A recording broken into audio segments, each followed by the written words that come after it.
Finally, we get to talk some comic books. Here we go. Everyone else can go home. Welcome. That's right. Goes over. Yeah, Heather's here. You guys, you can take a little nap. We'll talk some comics. Do we need to leave the two of you alone? Just left. We're gone. No, you guys come in. You learn something. Yes. Heather, awesome to see you. Yeah. Thank you so much for joining us. What up, guys? It's been a bit. It has. It's so good to see you. Yeah. Thanks for having me back. Yeah. So Heather, we know you've been working on Star Wars comics for a while, and I know like now you're doing you're an editor with IDW, and I know you've edited some of the Star Wars comics in the past. Have you been keeping up with what's been going on in the comics for the past year, and what would be your favorite? Oh man, I definitely have as much as I can. It is really hard to keep up with them, but I definitely have, and I definitely have some insider info on what's coming out next year. But I mean, that's comics though, right? Like we work so far advanced for timelines that I had to go back like look at what came out in 2022. Because like just like for instance, for the group working in comics right now, I'm already planning stuff in 24, 25 and beyond because schedules and deadlines and chaos. So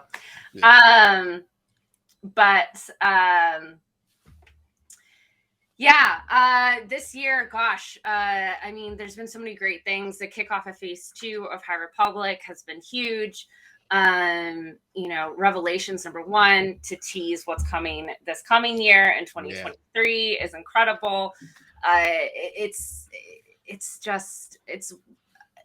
I thought in 2015 when we launched the Star Wars comics at Marvel, like, holy shit, there's a ton of Star Wars comics, but like now, holy shit, there's a ton. It's non-stop, right? Of Star Wars comics. It doesn't end. So yeah, it's incredible.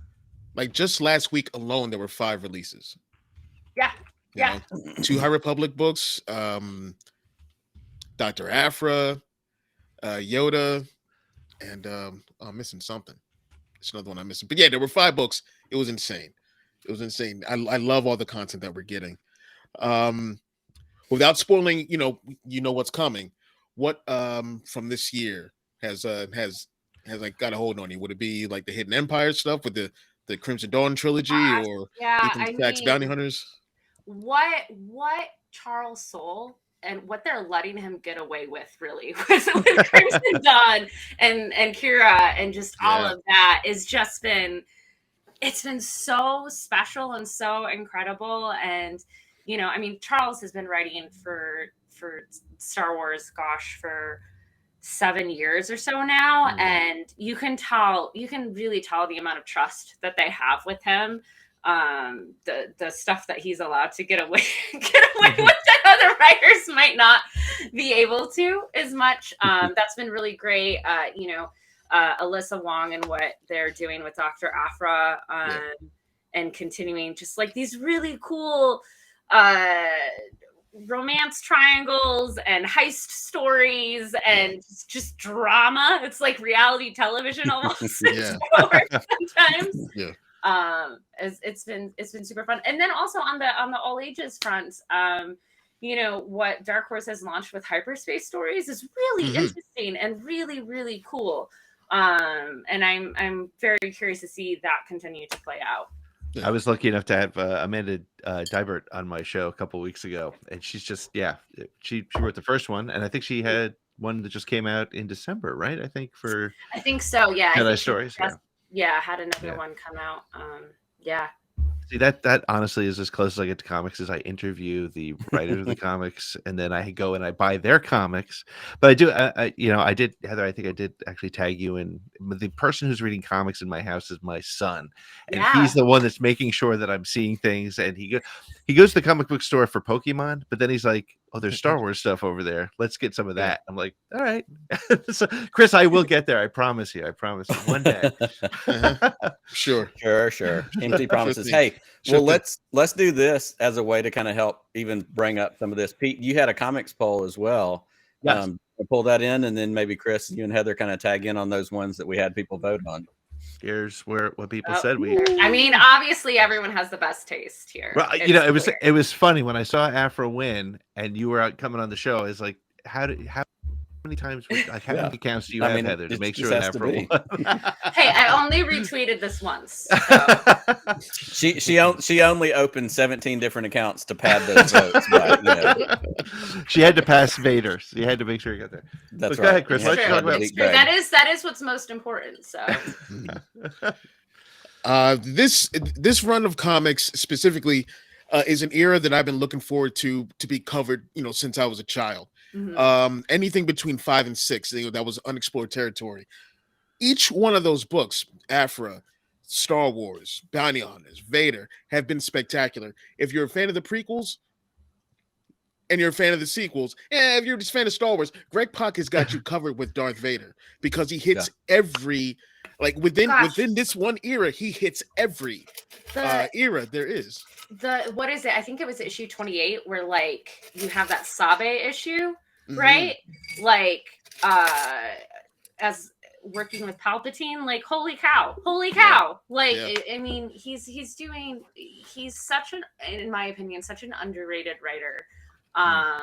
And what he's doing on Darth Vader is really, really, truly incredible, which is no small feat, because every run of Darth Vader, be it Kieran Gillen's, be it Charles Soule's, and now Greg Pak's, has been just absolutely ballpark stellar. For a character that is as legendary as this great Sith Lord. They're really knocking it out of the park. And to think that we thought we knew everything there is to know about Lord Vader, there's so much more when you take him in the suit, and then you link him back to, of course, to Anakin Skywalker and those feelings and whatnot. And if it hasn't been beaten over the head, not in a negative way, that Darth Vader's a tragic character, Greg Pak's run brings it home. That this is a hurt and damaged individual. It sounds to me like Vader only gets W's in the comics, because on screen he loses every single time, right? I mean, let's face it. Did you watch Rogue One? That was a super W right there. Okay, that's a fair point. Fair point. But even at that, I feel like they still got away though. Again, I'm the jerk that doesn't read comics, but I feel like when I get, you see the panels posted online, you see, when the things pop up.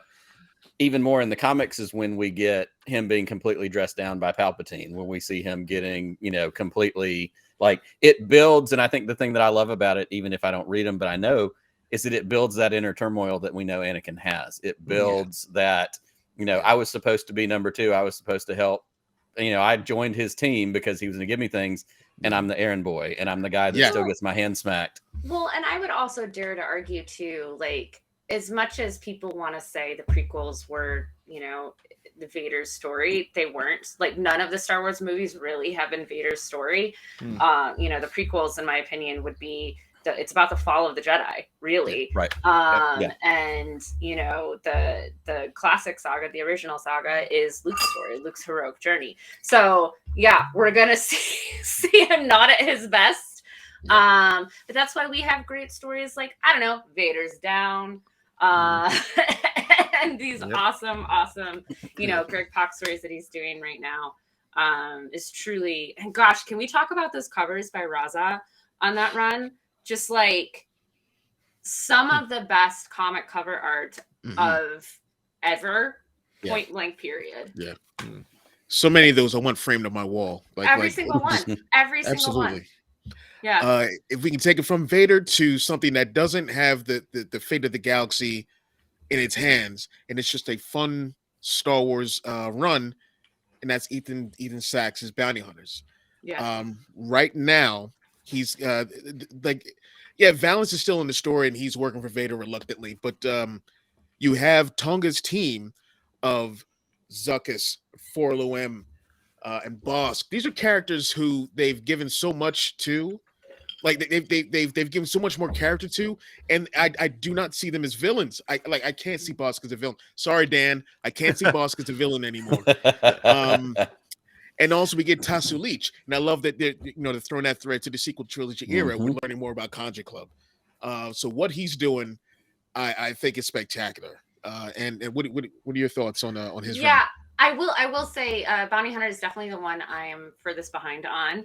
But I know Ethan personally is a very dear friend. I've worked with him before, and the little bit I have read and just the reviews I've seen online, it's been, extremely well received. And just, I think it's so cool taking these characters that were nothing more than just plot device action figures and truly giving them voices and stories and wants and needs and conflict, like you said, like turning Bosk into just like this guy that we kind of empathize with. Like that's crazy. I never thought I would care about a Trandoshan, right? Like and really right now the best friendship that's going in Star Wars right now is Forlo M and Zuckuss. Oh like my it's God. the absolute it's as the it best. should be, though. Let's be clear. Yeah. And then we've got another Charles Soule run, which is the main series Star Wars. And what we're getting between 5 and 6, of course, we're getting Leia's journey, we're getting Lando's journey from Baron Administrator to General. That's happening. Slowly but surely, that's happening. Luke's journey to what we see in Return of the Jedi, getting I think to see him truly turn from farm boy to Jedi, and really find that almost like level of stoicism and wisdom, and along with like understanding and dealing with the fact that he lost his best friend, like he lost Han, and like and also like it's almost weird having so many Star Wars issues like with the main cast without Han, right? Like it's so interesting to be in this window without everyone's favorite smuggler. And for the one that won the whole poll, Alyssa Wong and Minkyu Jung, Dr. Aphra, has always it's always had like a special place for me, that book, and how they've incorporated that into the Crimson Dawn trilogy.